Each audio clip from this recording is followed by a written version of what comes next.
Why don't you do some real research? Oh, you must mean like the Russians did. Okay, let's review.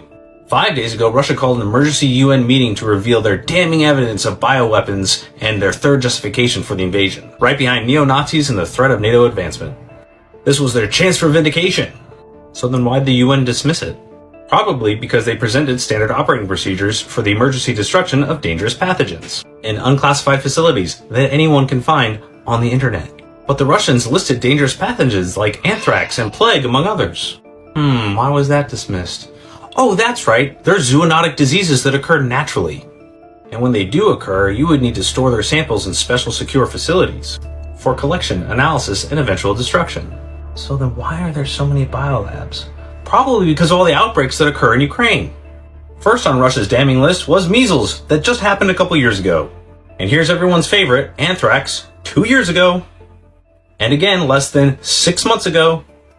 In fact, in Ukraine, there are 13.5 thousand trouble points for the development of anthrax. This one was the last on their list. It's been studied in various animals for 40 freaking years. Oh look, 8 months ago. They even had a cholera epidemic from 1970 to 91. Oh, and look, as recently as 2011. All of these were cited in Russia's evidence. I keep saying it. They will conflate reality with their fanciful narrative so the gullible will believe. It's the same tactics the DNC and the media did to get the people to believe in the Russia collusion hoax. Now I'm all for scrutinizing US-funded labs ever since Wuhan.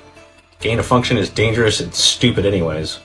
But that was China's responsibility and they failed the world. Plus, all the current evidence points to a lab leak, while Ukraine is nothing but speculation with evidence I can string together with a Google search. Sprinkle in a Wuhan-style narrative and that's what you have. Complete fiction. Well, let's go ahead and say it was true, despite no evidence. It would still not justify the invasion and the unalivings of tens of thousands of people and the displacement of millions more. It wasn't good enough for the Iraq invasion, which they at least presented their bogus findings to the UN prior to the invasion, and it's not good enough now. Hell, the comparison isn't even good enough. Last I checked, Zelensky wasn't a tyrannical dictator like Saddam unaliving hundreds of thousands of his own people. This whole argument of, well, America did it, so we should be able to do it too, is pathetic, and so is anybody that agrees with it.